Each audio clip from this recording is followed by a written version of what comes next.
Mes beaux-parents l'ont poussé à me quitter pour la fille d'un président sans savoir que je possédais l'entreprise d'1 milliard de dollars pour laquelle ils supplient aujourd'hui. Je suis Abigail Walker, 29 ans, et il y a 6 mois mon mari James m'a quitté pour la fille du président. Ses parents, Harold et Eleanor Mitchell, ont orchestré le tout, convaincus que je n'étais pas assez bien pour leur fils précieux. Ils ne rataient jamais une occasion de me rappeler comment je tirais James vers le bas avec ma carrière apparemment modeste. Ce qu'aucun d'eux ne savait, c'est que je possédais secrètement une entreprise technologique d'une valeur de plus d'1 milliard de dollars. Maintenant, ils me supplient désespérément de les aider alors que leur empire s'effondre. Avant de continuer mon histoire, d'où regardez-vous aujourd'hui ?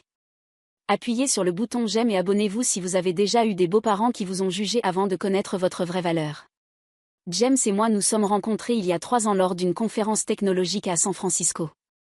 J'étais là pour présenter anonymement le nouveau logiciel de ma société, quelque chose que j'avais toujours fait pour laisser le produit parler de lui-même plutôt que d'avoir les gens se concentrer sur le fait que j'étais une fondatrice femme.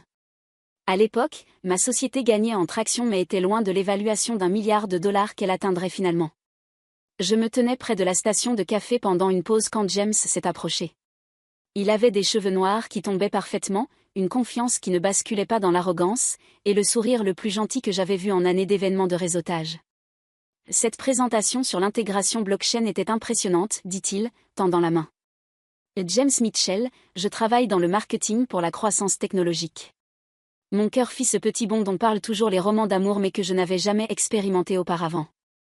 Abigail Walker, et merci, il a fallu des mois pour obtenir ces algorithmes corrects. Ce que je ne lui ai pas dit, c'est que c'était ma société, mes algorithmes. Autant qu'il le savait, j'étais juste une autre développeuse dans l'équipe. Nous avons parlé pendant presque 1 heure, ratant complètement la session suivante. À la fin de la conférence, nous avions échangé nos numéros et planifié un dîner pour la semaine suivante. Notre romance a évolué rapidement. James était tout ce que je cherchais, intelligent, gentil, soutenant ma carrière, et genuinement intéressé par ce que j'avais à dire. Quand je devais prendre des appels tard le soir pour le travail, il m'apportait du café. Quand je mentionnais que mon patron avait besoin de quelque chose d'urgent, il ne se plaignait jamais de nos plans annulés. La vérité était que j'étais le patron. Ma société, Walker Innovation System, croissait exponentiellement. Nous venions de sécuriser notre financement de série B, et je travaillais sur une application d'IA révolutionnaire qui intéressait les grands géants de la technologie. Mais j'avais vu trop de relations changer une fois que l'argent entrait dans l'équation. Je voulais quelqu'un qui m'aimerait pour moi, pas pour mon compte en banque ou mon statut. Au 3e mois de notre relation, je savais que je l'aimais. À 6 mois, nous discutions mariage. Pendant tout cela, j'ai maintenu mon histoire de couverture. J'étais juste une développeuse travailleuse dans une start-up prometteuse. J'avais des plans pour lui dire la vérité, bien sûr. J'imaginais un moment parfait après que nous ayons construit une base solide. James m'a demandé en mariage un mardi pluvieux dans notre restaurant préféré. Rien de tape à accent grave-l'œil, juste des mots sincères et une bague simple mais belle qui, j'ai appris plus tard, avait étiré son budget. Cela signifiait plus pour moi que n'importe quel diamant qu'il aurait pu acheter s'il avait connu ma valeur nette. « Je t'aime, Abby, dit-il, utilisant le surnom que lui seul m'appelait. Peu m'importe que nous devions budgétiser et économiser pendant des années. Je veux construire une vie avec toi. » C'était l'occasion parfaite d'être honnête, mais quelque chose m'a retenu. Peut-être était-ce la peur, ou peut-être voulais-je simplement préserver ce moment pur qui n'avait rien à voir avec mon succès ou mon argent. Nous avons planifié un petit mariage pour juste des amis proches et la famille immédiate. C'est alors que j'ai rencontré Harold et Eleanor Mitchell pour la première fois, et c'est là que les problèmes ont commencé. Ils sont arrivés à San Francisco 2 jours avant le mariage. Séjournant au Ritz-Carlton pendant que James et moi vivions dans mon appartement délibérément modeste de 2 chambres dans un bâtiment agréable mais pas luxueux. J'aurais pu me permettre un Penthouse surplombant la baie, mais cela aurait soulevé trop de questions. Le nez d'Eleanor se plissa légèrement quand elle entra dans notre maison. « C'est douillet, dit-elle, son bracelet de diamant captant la lumière alors qu'elle observait notre salon. Harold était moins subtil. « Fils, avec ta position chez Tech Gross, j'aurais attendu quelque chose d'un peu plus impressionnant. L'entreprise ne va-t-elle pas bien ? » « Papa, nous économisons pour l'avenir, expliqua James, mettant son bras autour de moi. Tout le monde n'a pas besoin d'étaler son succès. Cela m'a valu un regard froid d'Eleanor. Et que faites-vous encore, Abigail ? Des trucs d'ordinateur, n'était-ce pas ? Je suis développeuse de logiciels, répondis-je simplement. Eleanor échangea des regards avec Harold. Eh bien, je suppose que quelqu'un doit faire le travail de coulisses. Pendant cette première rencontre, ils ont fait d'innombrables remarques sur mes vêtements, élégants mais pas de créateur, mon travail, sûrement il y a de la place pour l'avancement, et notre décision d'avoir un petit mariage, la famille Mitchell a certains standards à maintenir. James m'a défendu ce jour-là, mais je pouvais voir les graines de doute que ses parents plantaient. Ils lui montrèrent des photos des mariages élaborés de ses cousins, mentionnèrent les fils d'amis qui sortaient avec de charmantes filles de familles éminentes, et se remémorèrent l'ex-petite amie de James qui était maintenant une chirurgienne à succès. Au moment où ils partirent pour leur hôtel, la tension était palpable. James était silencieux, et je pouvais le voir mentalement comparer notre vie à celle que ses parents pensaient qu'ils devraient avoir. Ils s'habitueront, dit-il finalement, serrant ma main. Ils veulent juste le meilleur pour moi. Et ils ne pensent pas que ce soit moi, terminai-je pour lui. Ils ne te connaissent pas comme moi, insista-t-il, mais il y avait une nouvelle hésitation dans sa voix. Nous nous sommes mariés 2 jours plus tard dans une cérémonie que Harold et Eleanor trouvaient clairement décevante. J'ai entendu Eleanor dire à un parent, eh bien, au moins elle semble le rendre heureux. Pour l'instant, j'aurais dû prendre cela comme mon signal pour révéler mon succès, pour leur prouver immédiatement qu'ils avaient tort. Mais quelque chose d'obstiné en moi refusait de justifier ma valeur par mon compte en banque. S'ils ne pouvaient pas me valoriser pour qui j'étais, alors ils ne méritaient pas de savoir ce que j'avais accompli. Nous avons donc commencé notre vie de couple avec James pas plus sage sur ma société en croissance, et ses parents convaincus que leur fils s'était contenté de la médiocrité. Après notre lune de miel à Bali, que j'ai secrètement améliorée plusieurs fois tout en maintenant l'illusion que nous étions soucieux du budget, nous nous sommes installés dans la vie conjugale. James a continué son travail de marketing, et j'ai continué ma mascarade d'être une employée ordinaire tout en dirigeant en fait des réunions de conseil d'administration et en prenant des décisions de plusieurs millions de dollars. Nous avons acheté une maison dans un bon quartier, rien d'extravagant, mais confortable. J'aurais pu nous acheter un manoir sans broncher, mais au lieu de cela, nous avons pris un prêt immobilier comme n'importe quel couple normal. James était fier que nous puissions nous le permettre avec nos salaires combinés, ne sachant jamais que j'aurais pu payer comptant 100 fois. La première visite officielle de Harold et Eleanor à notre maison de couple eut lieu 3 mois plus tard. Ils arrivèrent avec des sourires forcés et des cadeaux de pendaison de crémaillère qui étaient clairement destinés à élever notre espace de vie, des verres en cristal qui ne correspondaient pas à notre vaisselle décontractée, et de l'art coûteux qui jurait avec notre décor moderne. Le quartier semble. Commenta Eleanor, regardant par notre fenêtre de devant avec une déception à peine voilée. Maison de départ très sensée, ajouta Harold, soulignant départ comme pour rappeler à James que ce n'était pas là qu'un Mitchell devrait résider en permanence. Pendant le dîner, ils bombardèrent James de questions sur sa trajectoire de carrière et quand il prévoyait de passer à un poste de directeur. Puis Eleanor tourna son attention vers moi. Et comment va votre petit travail informatique, Abigail ? Toujours en train de taper pour l'entreprise de quelqu'un d'autre. Je souris poliment. Ça va bien, merci. Vous savez, notre amie, la belle-fille des Henderson, vient de devenir associée dans son cabinet d'avocat, dit Eleanor à James, ignorant complètement ma réponse. Et elle attend leur premier petit enfant. Ils sont aux anges. Les allusions n'étaient pas subtiles.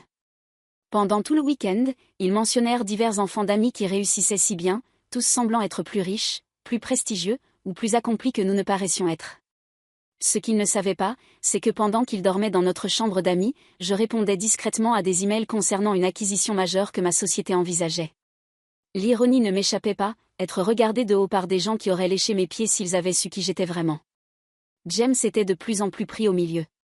Après le départ de ses parents, je l'ai trouvé en train de regarder des annonces immobilières pour des maisons que nous ne pouvions pas nous permettre avec nos revenus supposés combinés.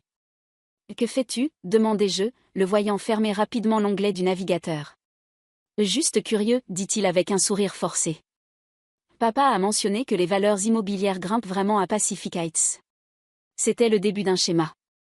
Après chaque interaction avec ses parents, James devenait temporairement insatisfait de notre vie.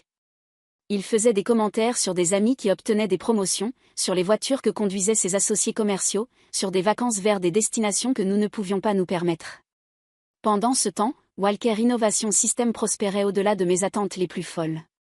Nous avions sécurisé des brevets sur notre technologie d'IA qui révolutionnait l'industrie. Les grandes publications technologiques spéculaient sur le fondateur mystérieux qui faisait rarement d'apparition publique. Ma valeur nette sur papier avait franchi les 9 chiffres et je recevais des offres d'acquisition presque chaque semaine. Pourtant, je maintenais ma couverture à la maison. J'avais des voyages d'affaires légitimes, mais je minimisais leur importance. Je prenais des appels vidéo dans notre bureau à domicile avec la porte fermée, prétendant que c'était des réunions d'équipe alors qu'il s'agissait en fait de négociations valant des millions. 6 mois après notre mariage, la tension se montrait. James devenait plus conscient du statut, plus préoccupé par les apparences. Les graines subtiles que ses parents avaient plantées se transformaient en insécurité à part entière. Lors d'un dîner avec ses collègues, je l'ai entendu insinuer vaguement que je travaillais sur quelque chose de grand qui pourrait changer notre situation bientôt. Il créait un récit où j'étais sur le point d'une percée qui élèverait notre style de vie plutôt que d'accepter notre vie telle qu'elle était. L'ironie me brisait le cœur. S'il avait seulement connu la vérité, il aurait eu tous les symboles de statut qu'il désirait de plus en plus. Mais maintenant j'étais piégée dans ma propre tromperie, incertaine de comment révéler que j'avais caché une partie si énorme de moi-même sans endommager la confiance entre nous. Les choses atteignirent leur paroxysme lors de la fête d'anniversaire de ses parents, une affaire extravagante dans leur club de campagne. Je portais ma plus belle robe de créateur, mais une que j'avais prétendu être une trouvaille chanceuse dans une vente d'échantillons. Eleanor me regarda une fois et dit « Oh mon Dieu, c'est ce que portent les jeunes gens de nos jours ?» Comme c'est intéressant. Plus tard dans la soirée, je suis allée chercher James et j'ai entendu une conversation qui m'a glacée jusqu'aux os. Eleanor parlait à James d'une voix étouffée dans le bureau d'Harold. « Chérie, ton père et moi sommes inquiets. Tu avais tant de promesses, un avenir si brillant. Et maintenant tu te contentes. Abigail semble assez gentille, mais est-elle vraiment du matériel Mitchell? T'aide-t-elle vraiment à devenir l'homme que tu étais destiné à être? » Je m'attendais à ce que James me défende immédiatement. Au lieu de cela, il y eut une pause qui dura plusieurs secondes atroces. « Maman, j'aime Abby, dit-il finalement, mais sa voix manquait de conviction. L'amour ne suffit pas toujours, chérie. Ton père et moi nous aimons profondément, mais nous nous élevons aussi mutuellement. Que apporte Abigail à la table? Comment t'aide-t-elle à avancer?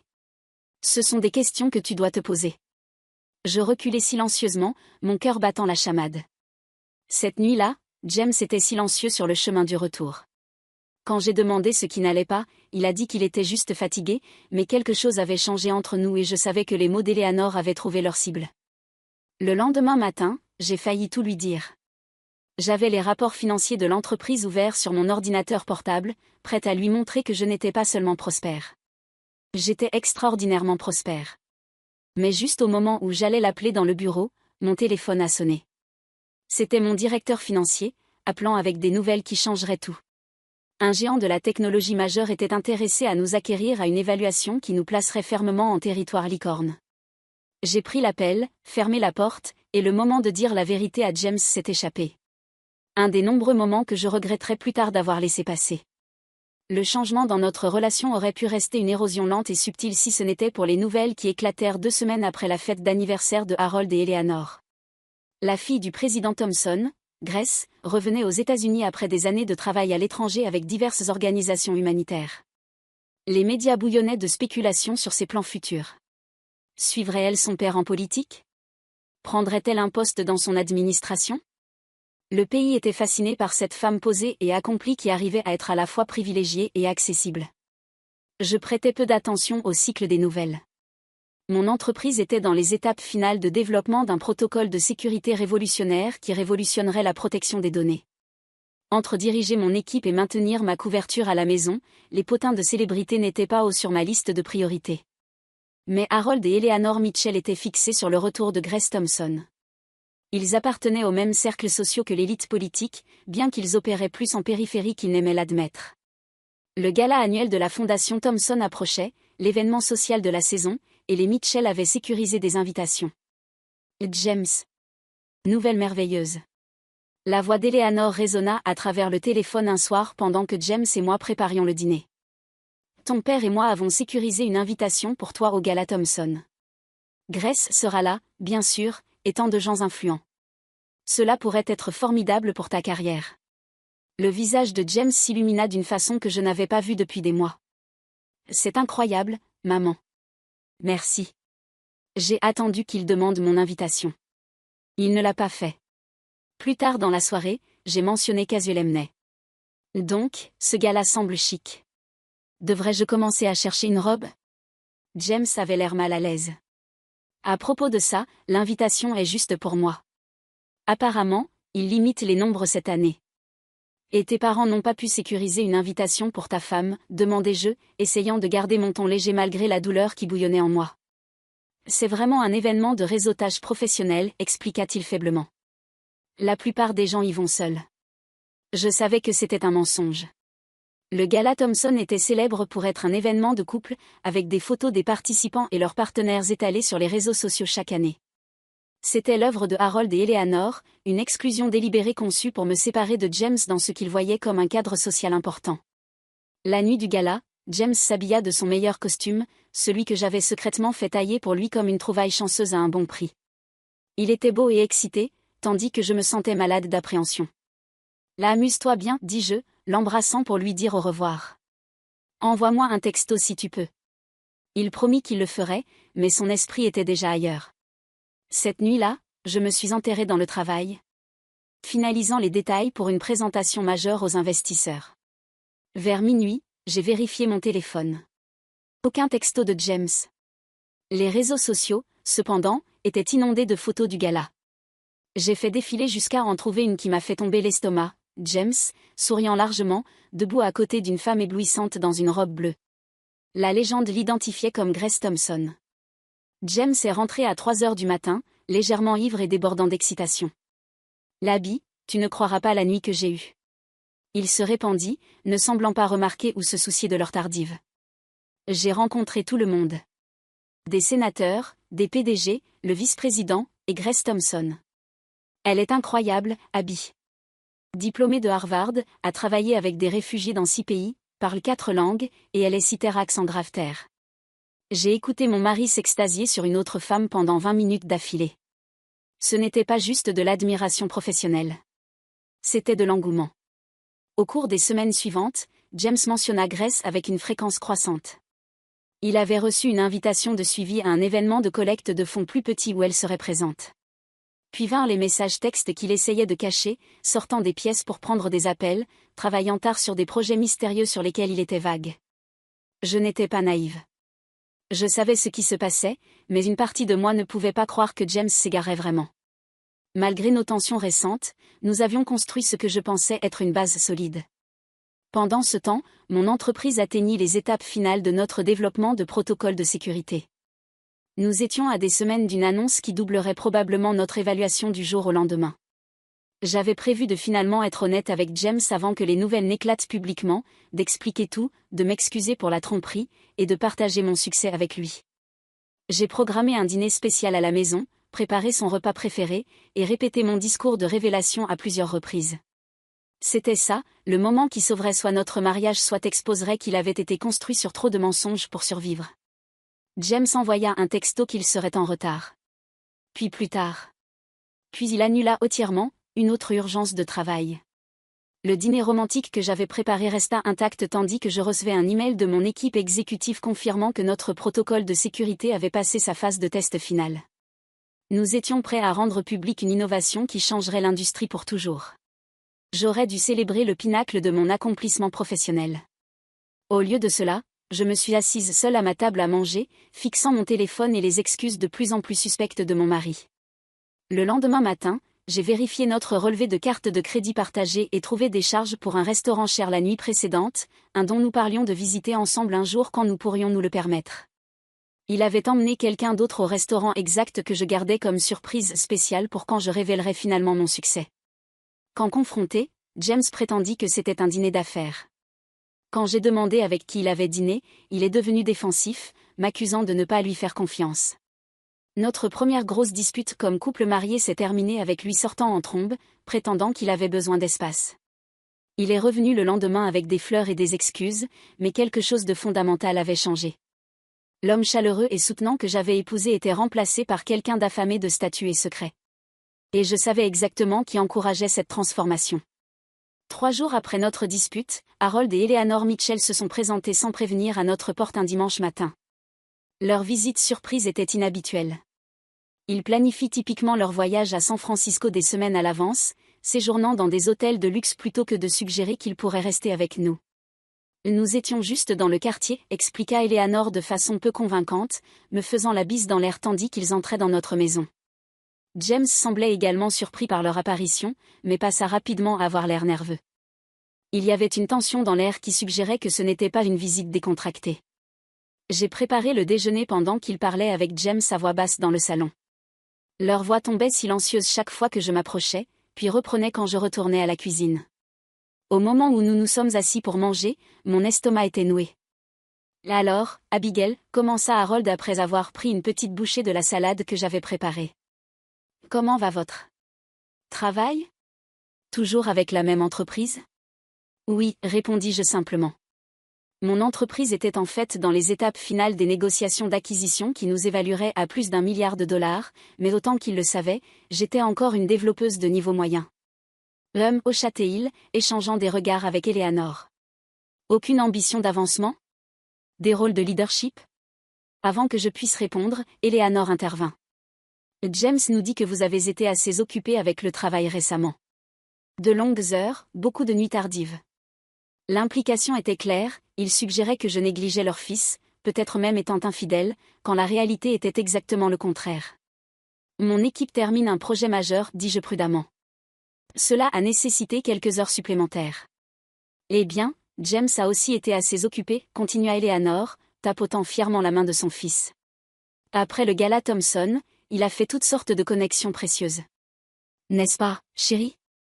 James hocha la tête, évitant mes yeux. Quelques bonnes opportunités professionnelles ont surgi. Y compris passer plus de temps avec Grace Thompson, ajouta Harold avec une joie mal déguisée.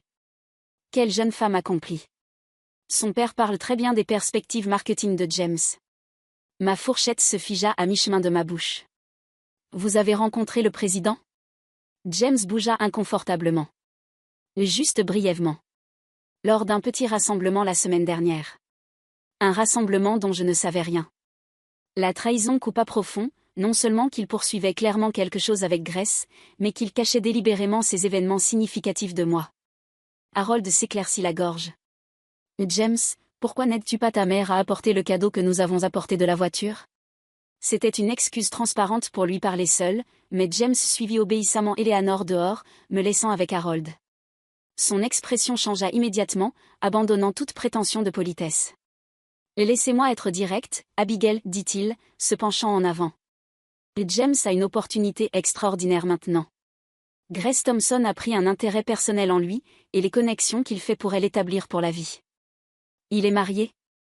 Lui rappelai-je, ma voix tendue. À moi. Harold agita sa main dédaigneusement. Les mariages peuvent être des erreurs. James s'est marié jeune, avant de comprendre pleinement son potentiel. Avant de rencontrer quelqu'un qui pourrait vraiment être son égal et l'aider à atteindre la grandeur. Mes mains tremblaient sous la table. Alors vous êtes venu ici pourquoi? Me demander de m'écarter pour que votre fils puisse poursuivre la fille du président? Je suis venu suggérer que si vous tenez vraiment à James, vous considéreriez ce qui est le mieux pour lui. Répondit Harold froidement. Vous devez voir que vous le retenez. Vos ambitions modestes, votre carrière ordinaire. James était fait pour plus que ça. Il fit un geste autour de notre maison avec un dédain à peine voilé. Je voulais tellement lui dire alors, regarder son visage quand il apprendrait que je valais plus que toute la fortune de leur famille combinée. Mais quelque chose m'arrêta. Si James pouvait être si facilement influencé par le statut et le pouvoir, s'il pouvait trahir nos vœux parce que quelqu'un de plus prestigieux montrait de l'intérêt, alors qu'est-ce que cela disait de notre mariage? James et Eleanor revinrent, portant un vase en cristal ostentatoire qui aurait l'air ridicule dans notre maison. La conversation se tourna vers des sujets superficiels, mais le dommage était fait. Les Mitchell avaient montré si James pouvait être si facilement influencé par le statut et le pouvoir, s'il pouvait trahir nos vœux parce que quelqu'un de plus prestigieux montrait de l'intérêt, alors qu'est-ce que cela disait de notre mariage? James et Eleanor revinrent, portant un vase en cristal ostentatoire qui aurait l'air ridicule dans notre maison. La conversation se tourna vers des sujets superficiels, mais le dommage était fait. Les Mitchell avaient montré leur carte. Ils encourageaient activement leur fils à me quitter. Après leur départ ce soir-là, James était silencieux, évitant la conversation. Il prétendit l'épuisement et alla se coucher tôt, mais je l'entendis envoyer des messages tard dans la nuit, la lueur douce de son téléphone illuminant son visage dans notre chambre assombrie. 3 jours plus tard, je suis rentré d'une réunion avec mon équipe d'acquisition pour trouver James assis à notre table à manger, une expression sombre sur le visage. « Il faut qu'on parle, dit-il, des mots qui signalaient le début de la fin. J'ai beaucoup réfléchi, continua-t-il, ne rencontrant toujours pas mes yeux. Je ne pense pas que ça marche plus. Nous, je veux dire. Malgré mes soupçons que cela arrivait, entendre les mots ressemblait encore à un coup physique. À cause de Grace, demandai-je directement. Il eut la décence de paraître légèrement honteux. Ce n'est pas juste à propos d'elle. C'est à propos de la vie que je veux, la vie que j'ai toujours voulu. Nous voulons des choses différentes, Abby. Tu es contente de ça. Il fit un geste autour de notre maison, tout comme son père l'avait fait. Je veux plus. Tu veux dire que tu veux quelqu'un avec du statut, traduisis-je. Quelqu'un qui impressionne tes parents? Ce n'est pas juste, protesta-t-il faiblement. Grace et moi nous connectons à plusieurs niveaux. Elle comprend l'ambition. Elle évolue dans des cercles qui peuvent faire de vrais changements dans le monde. Et moi non. Et tu ne me connais même pas, James. Tu n'as jamais pris la peine de vraiment me connaître. J'en sais assez, dit-il, se levant de la table. J'ai déjà emballé quelques affaires. Je vais rester dans un hôtel ce soir et revenir pour le reste plus tard. Tes parents t'ont poussé à ça, dis-je, luttant contre les larmes. Ils n'ont jamais pensé que j'étais assez bien. Mes parents m'ont aidé à voir ce que je ne pouvais pas admettre à moi-même, rétorqua-t-il. Nous n'avons jamais été vraiment compatibles. Tu es une petite penseuse, Abby. J'ai besoin de quelqu'un qui pense plus grand. L'ironie de sa déclaration aurait pu me faire rire si elle ne brisait pas mon cœur. Alors qu'il sortait par la porte, mon téléphone vibra avec un email de mon CFO. Urgent. Offre d'acquisition finalisée. Conférence de presse programmée pour demain à 9 heures. Évaluation finale, 1,2 milliard de dollars. Je me suis effondrée sur le canapé, ma vie personnelle implosant juste au moment où ma vie professionnelle atteignait son apogée. À 7 heures demain, tout le monde saurait qu'Abigail Walker, la silencieuse et sans ambition, était l'une des entrepreneurs technologiques les plus réussies de sa génération, y compris James et ses parents obsédés par le statut. Le timing ne pouvait pas être plus brutalement parfait. J'ai à peine dormi cette nuit-là, oscillant entre le chagrin de la trahison de James et l'anticipation de l'annonce à venir. Le matin, j'avais pris une décision. Je n'appellerai pas James ou n'essaierai pas de l'arrêter. S'il et sa famille valorisaient le statut et les connexions au-dessus de l'amour et de la loyauté, alors qu'ils découvrent mon succès avec le reste du monde. À 9 heures précises, je me tenais à côté du PDG de Tech Giant, la société qui acquérait mon protocole de sécurité, alors que nous annoncions l'accord à la presse. Les caméras flashèrent quand je fus présentée non seulement comme la fondatrice de Walker Innovation System, mais comme sa propriétaire majoritaire et l'architecte de la technologie révolutionnaire qui venait d'être vendue pour 1,2 milliard de dollars. Mademoiselle Walker a délibérément maintenu un profil bas durant la croissance de sa société, expliqua le PDG de Tech Giant aux journalistes assemblés. Elle voulait que la technologie parle d'elle-même plutôt que d'avoir l'attention focalisée sur sa jeunesse ou son genre. Aujourd'hui, nous célébrons non seulement cette acquisition, mais la vision d'une vraie innovatrice. Je me suis approchée du microphone, portant un costume de créateur que j'avais gardé caché au fond de mon placard pendant des années. Merci. J'ai fondé Walker Innovation System il y a 7 ans avec la conviction que la technologie de sécurité devrait être à la fois incassable et invisible pour l'utilisateur. Le partenariat d'aujourd'hui avec Tech Giant apportera cette technologie à des milliards de personnes dans le monde entier. Alors que les questions fusaient des journalistes, mon téléphone commença à vibrer incessamment dans ma poche. Je l'ignorais pendant le reste de la conférence de presse, maintenant ma composure professionnelle malgré le fait de savoir exactement qui essayait de me joindre. De retour dans l'intimité du salon exécutif, je vérifiai finalement mon téléphone. 27 appels manqués et messages de James, Harold, Eleanor, et même des numéros que je ne reconnaissais pas. Je parcourus les messages, chacun plus désespéré que le précédent. James, Abby, c'est toi aux nouvelles? Appelle-moi à Zap. Harold, Abigail, nous devons parler immédiatement de cette annonce. Eleanor, cher, il semble y avoir une confusion. S'il te plaît, appelle-nous immédiatement.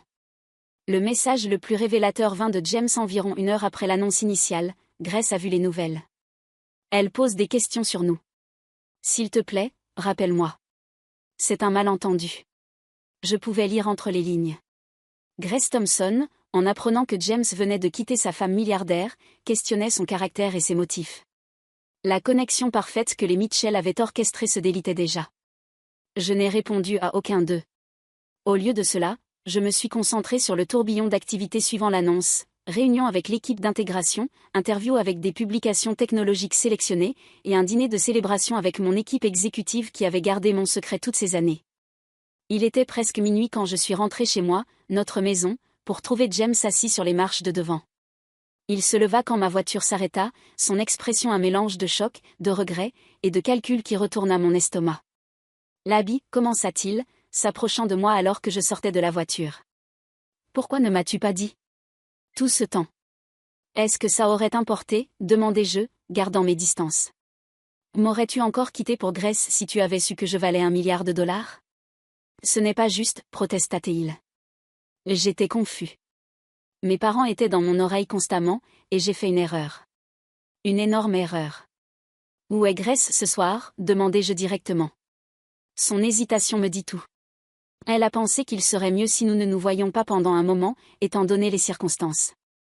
Tu veux dire étant donné que tu ressembles à un opportuniste chasseur d'or qui a quitté sa femme prospère, traduisis-je froidement. Ce n'était pas comme ça. Je ne savais pas.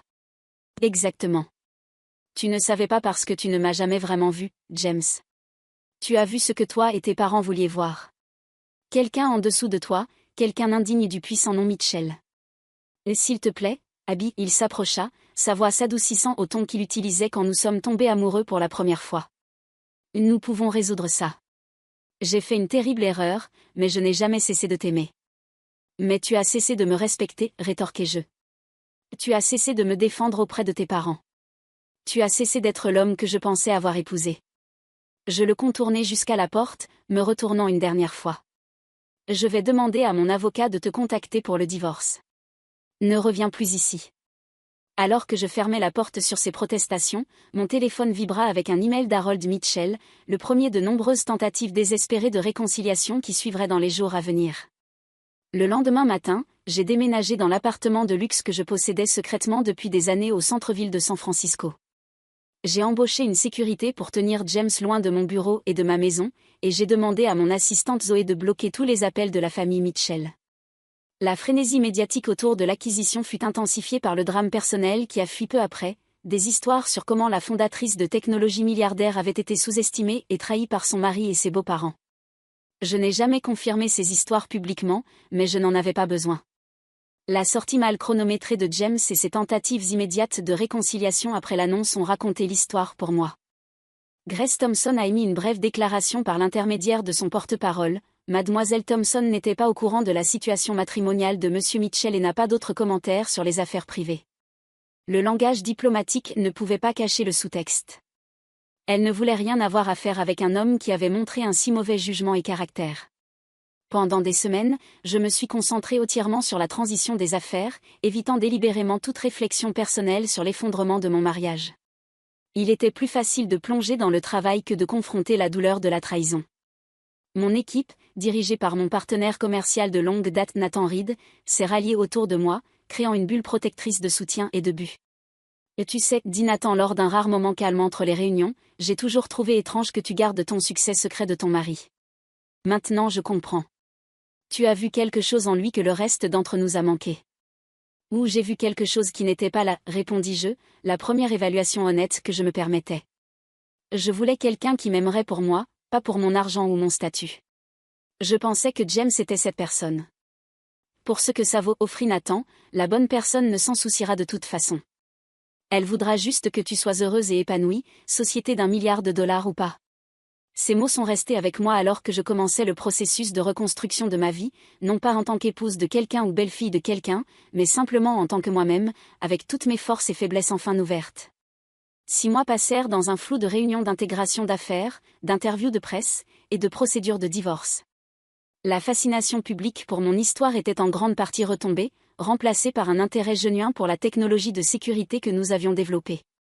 J'étais enfin reconnue pour mon travail plutôt que pour mon drame personnel, ce qui était tout ce que j'avais toujours voulu.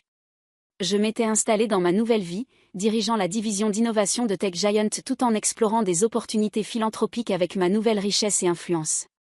Le divorce était presque finalisé, James ayant finalement accepté un accord qui était généreux mais représentait une fraction infime de ma valeur nette.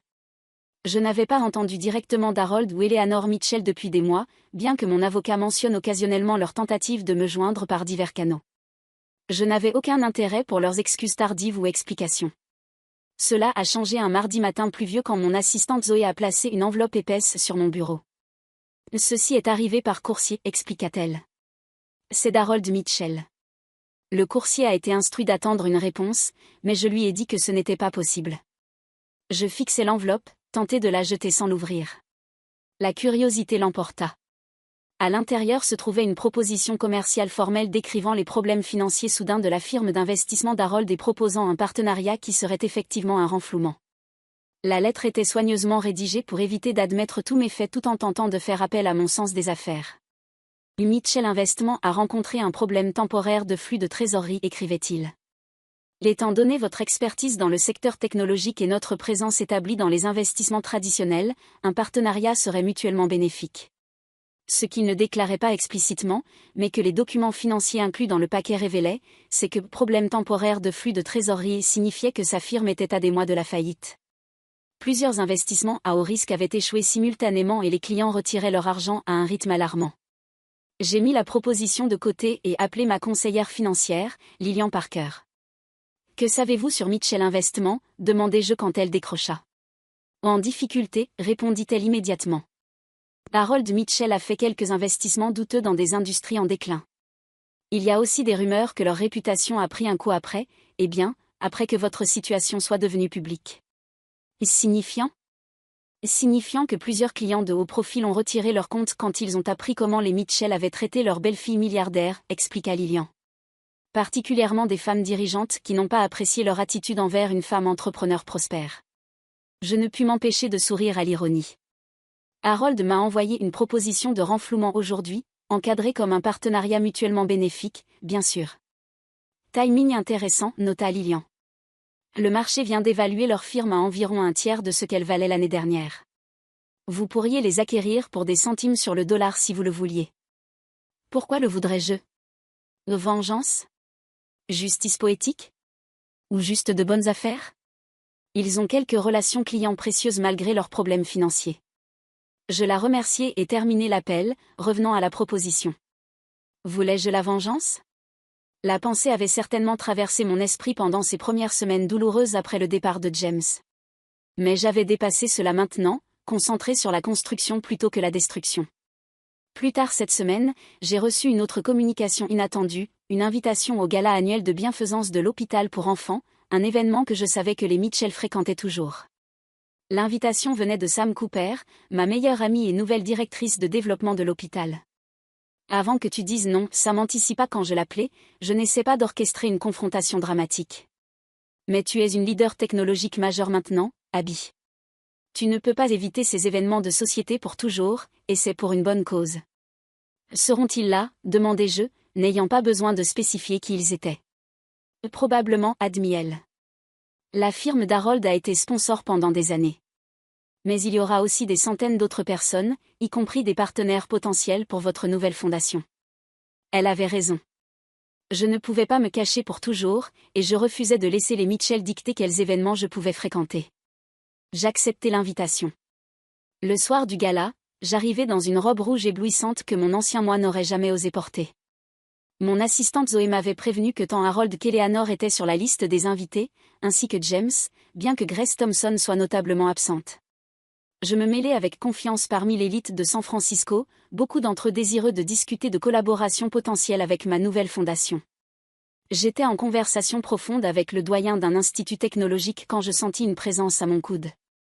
Abigail. La voix d'Eleanor Mitchell était plus douce que je ne me souvenais, manquant de son ton impérieux habituel. Vous êtes ravissante. Je me tournai pour lui faire face, notant la tension autour de ses yeux et les bijoux légèrement moins chers qu'elle portait. Eleanor. Je suis surprise que vous me parliez publiquement. N'êtes-vous pas inquiète de vous associer avec quelqu'un de si, quelle était l'expression ? En dessous des standards de votre famille ? Elle tressaillit. Je mérite ça. Nous vous avons traité terriblement, et j'en ai profondément honte. Êtes-vous honteuse de ce que vous avez fait, ou honteuse de l'avoir fait à quelqu'un qui s'est révélé riche et prospère, demandai-je directement. Avant qu'elle puisse répondre, Harold apparut à ses côtés, paraissant plus âgé et significativement moins confiant que l'homme qui m'avait autrefois rejeté à sa table à manger. Abigail, commença-t-il formellement.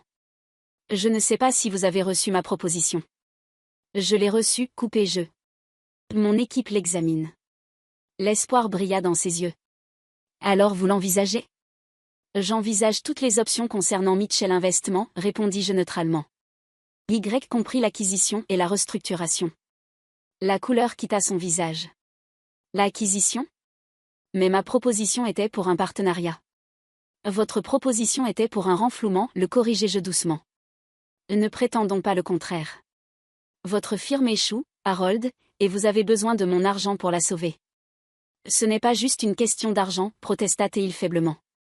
Le nom Mitchell porte encore un poids significatif, n'est-ce pas? Je haussai un sourcil. Et d'après ce que j'entends? Votre position sociale a pris un coup considérable. Quelque chose à propos de traiter une femme leader d'entreprise avec irrespect. Eleanor plaça une main restrictive sur le bras de son mari quand il ouvrit la bouche pour argumenter. Nous le méritons, dit-elle fermement. Nous avions tort à votre sujet, Abigail. Terriblement tort. Oui, vous aviez tort, acquiesçai-je. Mais pas parce qu'il s'est avéré que j'étais riche. Vous aviez tort de juger qui que ce soit comme vous m'avez jugé. Vous aviez tort de pousser votre fils à abandonner ses vœux matrimoniaux pour l'avancement social. Alors que nous parlions, je remarquai James nous regardant de l'autre côté de la salle, hésitant comme s'il n'était pas sûr de s'approcher. Quand nos yeux se croisèrent, il commença à se diriger vers nous, mais je fis un léger signe de tête négatif.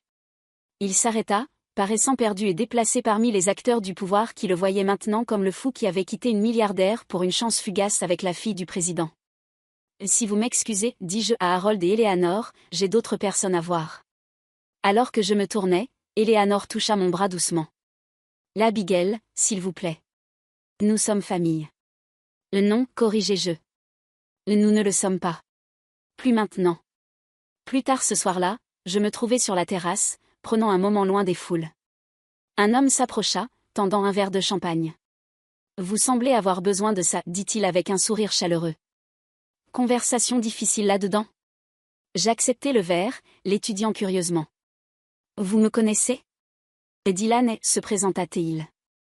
Je dirige l'incubateur technologique à Berkeley. Nous ne nous sommes pas rencontrés, mais je suis votre travail depuis des années, bien avant l'acquisition, en fait. Vos premiers articles sur les protocoles de sécurité prédictive étaient brillants. Pour la première fois en moi, je sentis un sourire genuin s'étaler sur mon visage. Vous les avez lus? Je ne pensais pas que quelqu'un en dehors de mon équipe immédiate prêtait attention à ces publications initiales. Vous plaisantez? Ils étaient révolutionnaires. L'implémentation que vous avez finalement développée était encore meilleure que les modèles théoriques suggéraient. Nous avons parlé pendant presque une heure de technologie, défis de sécurité, initiatives éducationnelles, sans une seule mention de ma richesse ou statut. C'était rafraîchissant, rappelant pourquoi j'avais gardé mon succès privé si longtemps. Alors que la soirée se terminait, Dylan demanda si je serais intéressé à parler à une conférence que son incubateur organisait. Pas de pression, ajouta-t-il. Je sais que vous devez recevoir 1 million de demandes ces jours-ci. En fait, me entendis-je dire, j'aimerais ça. Demandez à votre bureau de contacter le mien pour organiser. Il sourit. Génial. Et peut-être pourrions-nous continuer cette conversation autour d'un café un jour? J'ai quelques idées sur l'application de vos protocoles de sécurité aux plateformes éducatives dont j'aimerais avoir vos pensées. Alors que j'acceptais son invitation, je réalisais quelque chose d'important. J'étais prête à aller de l'avant, non pas comme le succès secret se cachant à la vue de tous, non pas comme l'épouse lésée cherchant vengeance, mais simplement comme moi-même, Abigail Walker, avec toutes les cartes enfin sur la table. Un mois après le gala, je m'assis en face d'Harold Mitchell dans la salle de conférence de mon bureau du centre-ville. Mon équipe juridique avait préparé une offre formelle pour acquérir sa firme d'investissement en difficulté. Et aujourd'hui était le jour où il accepterait ou regarderait le travail de sa vie se dissoudre en faillite. Ces termes, commença-t-il, scrutant le document avec une grimace. Ils sont plutôt stricts. C'est la juste valeur marchande, le corrigeai-je. Votre firme saigne des clients et du capital depuis des mois. Cette offre représente significativement plus que tout autre acheteur potentiel ne considérerait. Il posa les papiers sur la table, paraissant tous ses 68 ans et mon rôle à l'avenir. Vous conserverez un poste émérite sans autorité décisionnelle, expliquai-je calmement. Votre nom reste sur la porte pendant 1 an pour faciliter la transition. Puis nous rebrandons complètement. Vous annoncez votre retraite immédiatement et vous retirez de toutes les relations clients. La main d'Harold trembla légèrement quand il atteignit son verre d'eau. Vous m'effacez essentiellement de ma propre entreprise. Je sauve ce qui reste de votre entreprise, rétorquai-je. Sans cet accord, il n'y aura rien à effacer dans 6 mois. Il savait que j'avais raison. Les rapports financiers parlaient d'eux-mêmes. Ses yeux, autrefois froids et dédaigneux quand il me regardait, montraient maintenant un mélange de résignation et quelque chose qui aurait pu être du respect. Vous êtes devenue assez formidable, Abigail, dit-il doucement. Je l'ai toujours été, répondis-je. Vous n'avez juste jamais pris la peine de voir. Après un long moment, Harold prit le stylo et signa l'accord d'acquisition. Quand il le fit, je ne ressentis aucune vague de plaisir vindicatif, aucune satisfaction de sa chute. Au lieu de cela, je me sentis étrangement vide. Gagner de cette façon n'était pas aussi gratifiant que je l'avais imaginé pendant ces jours sombres après le départ de James. Il y a une autre chose, dis-je alors qu'Harold se préparait à partir. Eleanor. Il leva les yeux brusquement. Qu'est-ce qu'elle a ? Je comprends qu'elle organise la fondation de la famille Mitchell depuis des années. Le travail caritatif. Était-ce sa passion ou juste une obligation sociale ? Harold sembla surpris par la question. Cela a commencé comme une obligation sociale, je suppose. Mais Eleanor en est venue à se soucier profondément de plusieurs causes, particulièrement l'éducation des enfants. Pourquoi demandez-vous ? Ma fondation se lance le mois prochain. Nous aurons besoin de personnes expérimentées qui comprennent à la fois la philanthropie et les affaires. Si elle est intéressée, il pourrait y avoir un rôle pour elle. Maintenant Harold paraissait genuinement étonné. Après tout, vous lui offririez un poste ? Pas par sentimentalisme, clarifiai-je. Si elle est bonne dans ce qu'elle fait, et si elle peut travailler professionnellement sans apporter l'histoire personnelle dedans, alors son expérience pourrait être précieuse. Alors qu'il quittait mon bureau, je savais que j'avais testé non seulement Harold, mais moi-même. 6 mois auparavant, je n'aurais voulu rien d'autre que de la distance des Mitchell. Maintenant je pouvais les voir clairement. Des gens imparfaits, obsédés par le statut qui avait fait de terribles jugements, mais encore humains. Encore capables de changement, peut-être. Plus tard cette semaine, j'ai rencontré Eleanor pour un café dans un lieu neutre, un café tranquille à mi-chemin entre nos maisons. Elle arriva tôt, paraissant nerveuse et notablement moins ornée d'articles de luxe que par le passé. Merci de me rencontrer, commença-t-elle, son ton impérieux habituel remplacé par une politesse hésitante. Et pour l'opportunité que vous avez offerte. Je suis surprise, c'est le moins qu'on puisse dire. C'est une opportunité professionnelle, soulignai-je. Basée sur vos qualifications, pas sur notre histoire. Elle hocha la tête. Je comprends. Et j'accepte, si vous me voulez vraiment.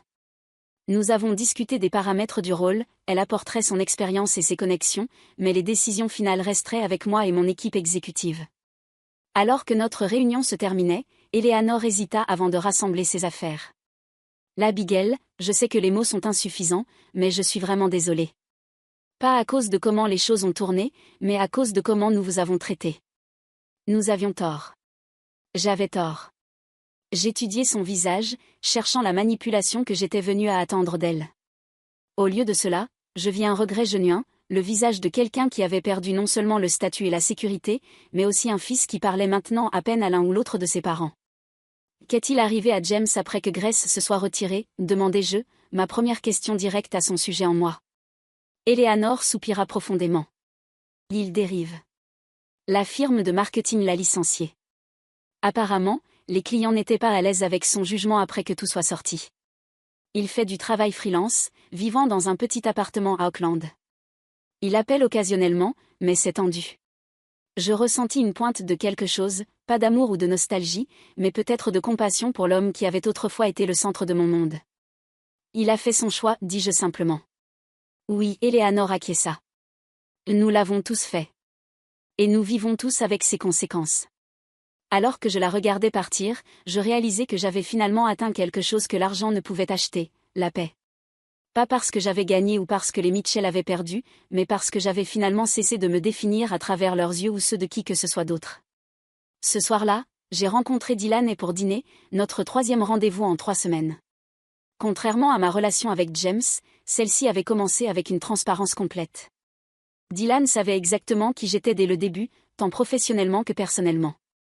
Comment s'est passée la réunion avec Eleanor, demanda-t-il alors que nous nous installions à notre table. L'étonnamment bien, admis-je.